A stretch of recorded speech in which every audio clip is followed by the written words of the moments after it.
Hello everyone, कैसे हैं आप सभी का बहुत बहुत स्वागत है। एडीओ का ये हमारा क्लास 113 है, जिसमें हम लोग सीजी जीके के अंतर्गत छत्तीसगढ़ के इतिहास से रिलेटेड 30 महत्वपूर्ण प्रश्नों को देखेंगे। छत्तीसगढ़ के क्वेश्चन छत्तीसगढ़ में जितने भी एग्जाम कंडक्ट कराए जाते हैं उसमें जो है पूछते हैं।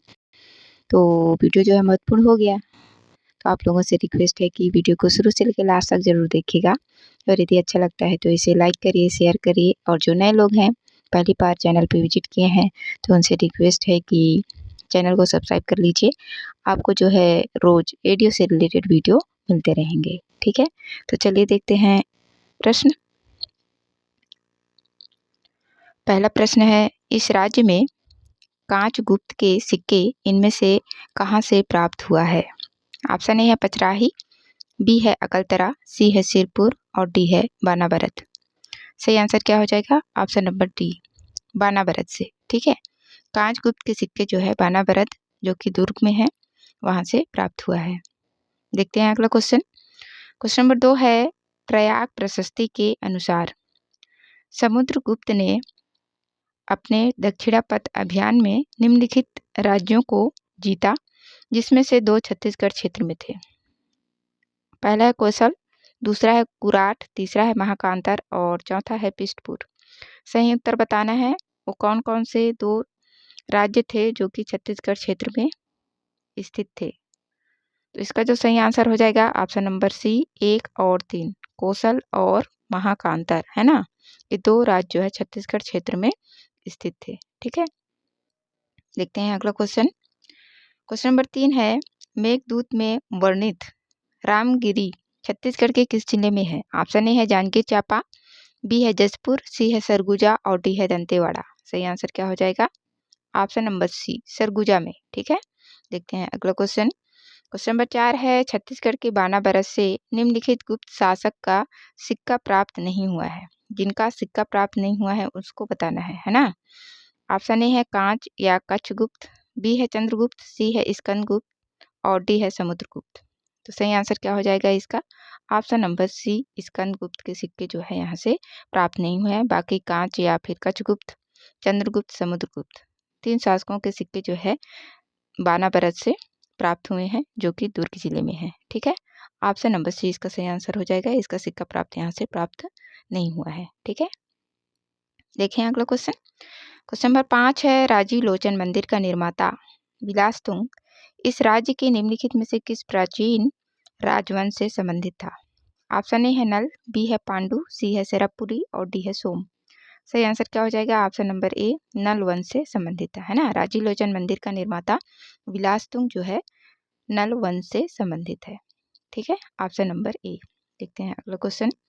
क्वेश्चन नंबर 6 है, निम्नलिखित में से कौन सा ऐतिहासिक साक्ष्य छत्तीसगढ़ के प्राचीन इतिहास का महत्वपूर्ण स्रोत है? ऑप्शन ए है सांची अभिलेख, बी है राजिम अभिलेख, सी है मंदसौर अभिलेख और डी है उदयगिरी अभिलेख।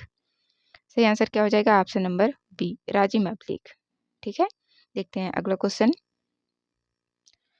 क्वेश्चन नंबर 7 है, राजीव लोचन मंदिर राजिम के संबंध में निम्नलिखित में से कौन सा कथन सही है? पहला है इसका निर्माण 12वीं शताब्दी में हुआ था, दूसरा है इसे नल वंशी शासक ने बनाया था, तीसरा है इसमें भगवान रामचंद्र की मूर्ति है और चौथा है यह पंचायतन शैली का मंदिर है। सही आंसर क्या हो जाएगा जो कि सही है? ऑप्शन नंबर ए, 2 और 4। इसे जो है नल वंशी शासकों ने बनवाया था और यह पंचायतन शैली का मंदिर है, ठीक है। 2 और 4, ठीक। Option number A. देखते हैं अगला क्वेश्चन। क्वेश्चन नंबर 8 है, नल वंश के शासकों की स्वर्ण मुद्राएं कहाँ मिली थी? ऑप्शन ए है अड़ेंगा, जो कि केस काल में है, बी है बकावंड बस्तर, सी है सरोना कांकेर और डी है दरभा बस्तर।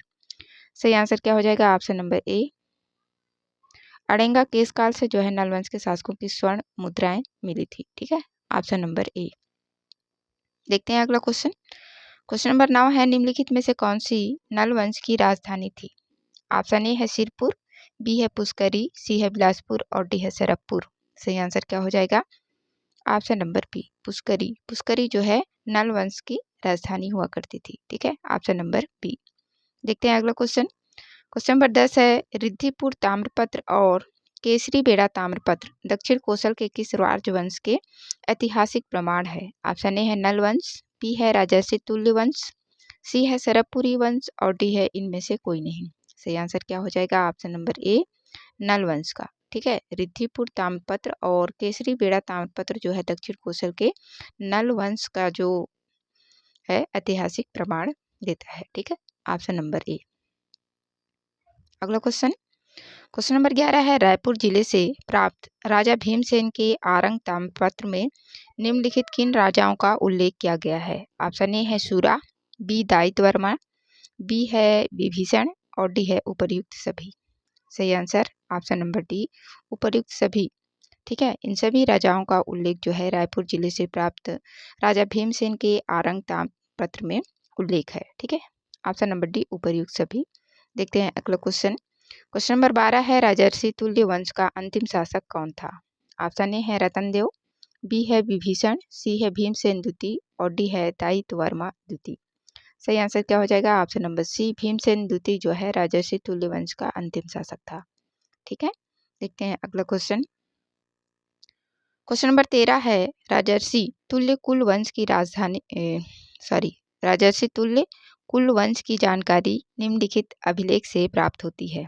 ऑप्शन ए है बहमनी ताम्रपत्र लेख, बी है आरंग ताम्रपत्र लेख, सी है कौआ ताल ताम्रपत्र लेख और डी है मगा ताम्रपत्र लेख। सही आंसर क्या हो जाएगा इसका? ऑप्शन नंबर बी आरंग ताम्रपत्र लेख से जो है राजर्षि तुल्य कुल वंश की जानकारी प्राप्त होती है। ठीक है, option number B.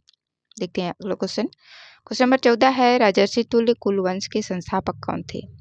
Option A है विभीषण, बी है भीमसेन प्रथम, सी है सूरा और डी है दायित्व प्रथम। सही आंसर क्या हो जाएगा? ऑप्शन नंबर सी सूरा जो है राजर्षि तुल्य कुल वंश का संस्थापक थे। ठीक है, ऑप्शन नंबर सी। देखते हैं अगला क्वेश्चन नंबर 15 है, निम्नलिखित में से कौन सी राजर्षि तुल्य वंश की राजधानी थी? ऑप्शन ए है ऑप्शन ए है सरबपुर, बी है सिरपुर, सी है आरंग और डी है रतनपुर। सही answer option number C Arang. Arang जो है राजर्षि तुल्य वंश की राजधानी हुआ करती थी। ठीक है, ऑप्शन नंबर सी। देखते हैं अगला क्वेश्चन नंबर 16 है, किस प्राचीन राजवंश से राजा प्रसन्नमात्र संबंधित था? ऑप्शन ए है राजर्षि तुल्य कुल वंश, बी है सरबपुरी वंश, सी है पांडु वंश और डी है नल वंश। सही आंसर ऑप्शन नंबर बी हो जाएगा, सरबपुरी वंश से संबंधित था। ठीक है, प्रसन्नमात्र। देखते हैं अगला क्वेश्चन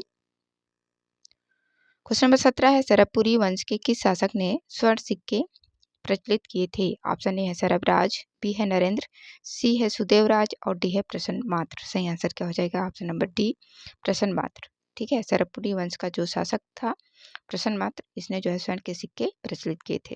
देखते हैं अगला क्वेश्चन नंबर 18 है, सरबपुरी अमरारी कुल के शासक किस धर्म का पालन करते थे? ऑप्शन ए है वैष्णव धर्म, बी है शैव धर्म, सी है बौद्ध धर्म और डी है जैन धर्म। सही आंसर क्या हो जाएगा? ऑप्शन नंबर ए वैष्णव धर्म का पालन करते थे। ठीक है, सरबपुरी कुल के जो शासक थे वैष्णव धर्म का पालन किया करते थे। देखते हैं अगला क्वेश्चन नंबर 19 है, प्राचीन छत्तीसगढ़ के सरबपुरी शासक सुदेवराज ने अपने अधिकारी इंद्रबल राज को निम्नलिखित में से किस पद पर आसीन किया था? ऑप्शन ए है महाबलाधिकृत, बी है सर्वाधिकारीकृत, सी है महामांडलिक और डी है महासामंत। सही आंसर क्या है इसका? ऑप्शन नंबर बी सर्वाधिकारीकृत के पद पर जो है सरबपुरी शासक का जो शासक था सुदेवराज, इसने अपने अधिकारी इंद्रबल को इसी पद पर आसीन किया था। ठीक है, सर्वाधिकारीकृत। ठीक, ऑप्शन नंबर बी। देखते हैं अगला क्वेश्चन नंबर 20 है, छत्तीसगढ़ के प्राचीन सरबपुरी वंश के शासकों की निम्नलिखित राजधानियां थी। पहला है प्रवरपुर, दूसरा है सरबपुर, तीसरा है सिरपुर और चौथा है प्रसन्नपुर। सही उत्तर बताना है कि सरबपुरी वंश के शासक जो है कौन कौन से जगहों को जो है अपनी राजधानियां बनाए थे। सही आंसर क्या हो जाएगा? ऑप्शन नंबर बी 2, 3 और 4, सरबपुर को, सिरपुर को और प्रसन्नपुर को, है ना। सरबपुरी वंश के शासकों ने इन 3 जगहों को अपनी राजधानियां बनाए थे। ठीक है, ऑप्शन नंबर बी। देखते हैं अगला क्वेश्चन नंबर 21 है, सही सुमेलित कीजिए। सूची 1 में शासक और सूची 2 में जो है राजवंश दिया है, इसको जो है सुमेलित करना है। हर्षवर्धन किस वंश का शासक था? तो पांडु वंश का। ठीक है, 4 से जाके मिलेगा। इसके बाद है प्रवरराज। प्रवरराज जो है सरबपुरी वंश का शासक था 3 से। इसके बाद है विलासतुंग जो कि नल वंश का शासक था, और भीमसेन जो कि राजर्षि तुल्य वंश का शासक था। हर्षवर्धन पांडुवंश, प्रवरराज सरबपुरी, विलासतुंग नल वंश और भीमसेन जो है राजर्षि तुल्य वंश का शासक था। ये इस तरह से सुमिलित होगा। ठीक है, देखते हैं अगला क्वेश्चन। क्वेश्चन नंबर 22 है, गामस कोसली ब्राह्मी लिपि उत्कीर्ण शब्द किस क्षेत्र की मुद्रा में प्राप्त हुआ है? ऑप्शन ए है मल्हार, बी है संबलपुर, सी है आरंग और डी है रतनपुर। सही आंसर क्या हो जाएगा? ऑप्शन नंबर ए मल्हार से। ठीक है, मल्हार की मुद्रा में जो है ब्राह्मी लिपि में उत्कीर्ण गामस कोसली शब्द है ना, वहां से जो मुद्रा प्राप्त हुआ है उसमें ये शब्द जो है उत्कीर्ण हुआ है। ठीक है, देखते हैं अगला क्वेश्चन। क्वेश्चन नंबर 23 है, छत्तीसगढ़ के दुर्ग क्षेत्र में 7वीं से 8वीं शताब्दी में शैल वंश का शासन था। इसके निम्नलिखित शासक थे। पहला है पृथ्वीवर्धन, दूसरा है जयवर्धन, तीसरा है राजवर्धन और चौथा है श्रीवर्धन। सही आंसर ऑप्शन नंबर सी हो जाएगा, 1, 2 और 4। ठीक है, पृथ्वीवर्धन, जयवर्धन और श्रीवर्धन ये जो है दुर्ग में 7वीं-8वीं शताब्दी में जो शैल वंश का शासन उस टाइम था उसके शासक थे। ठीक है, पृथ्वीवर्धन, जयवर्धन और श्रीवर्धन। ठीक, ऑप्शन नंबर सी इसका सही आंसर हो जाएगा। देखते हैं अगला क्वेश्चन। क्वेश्चन नंबर 24 है, सिरपुर के पांडु वंश का प्रथम शासक कौन था? ऑप्शन ए है इंद्रबल, बी है उदयन, सी है महाश्रीगुप्त और डी है तिवरदेव। सही आंसर क्या हो जाएगा? Option number B Udayan. Udayan जो है सिरपुर के पांडु वंश का प्रथम शासक था। देखते हैं अगला क्वेश्चन। क्वेश्चन नंबर 25 है, किस राज 25 क्वेश्चन नंबर 25 ई किस राजवंश के समय में सिरपुर स्थित लक्ष्मण मंदिर का निर्माण किया गया था? ऑप्शन ए है पांडु, बी है नल, सी है सरबपुरी वंश और डी है राजर्षि तुल्य वंश। सही आंसर क्या हो जाएगा? सिरपुर स्थित जो लक्ष्मण मंदिर है उसका निर्माण जो है पांडु वंश के शासन के समय जो है किया गया था। ठीक है, देखते हैं अगला क्वेश्चन। क्वेश्चन नंबर 26 है, सिरपुर के लक्ष्मण मंदिर के निर्माण में मुख्यतः किसका उपयोग किया गया है? ऑप्शन ए है लकड़ी, बी सीमेंट, सी है ईंट और डी है मिट्टी। सही आंसर क्या हो जाएगा? ऑप्शन नंबर सी ईंट का प्रयोग। ठीक है, ईंट से जो है इस मंदिर का निर्माण किया गया है। देखते हैं अगला क्वेश्चन। क्वेश्चन नंबर 27 है, गलत कथन को पहचानिए। ऑप्शन ए है सिरपुर का लक्ष्मण मंदिर सरबपुरी शासकों ने बनाया था, बी है सिरपुर का लक्ष्मण मंदिर पांडु वंश के शासकों ने बनाया था, सी है प्राचीन काल में बस्तर को चक्रकूट से जाना जाता था, डी है भोरमदेव मंदिर शिलालेख फड़ी नागवन से संबंधित है। गलत कथन बताना है। सही आंसर क्या हो जाएगा? ऑप्शन नंबर ए सिरपुर का लक्ष्मण मंदिर सरबपुरी शासकों ने बनाया था। ये गलत है। ठीक है, सिरपुर का लक्ष्मण मंदिर जो है पांडु वंश के शासकों ने बनवाया था। प्राचीन काल में बस्तर को चक्रकूट के नाम से जाना जाता था, है ना। और भोरमदेव मंदिर शिलालेख फड़ी नागवंश से संबंधित है। तीनों स्टेटमेंट सही हैं, गलत है जो ये, तो ये हमारा सही आंसर हो जाएगा ऑप्शन नंबर ए। ठीक है, देखते हैं अगला क्वेश्चन।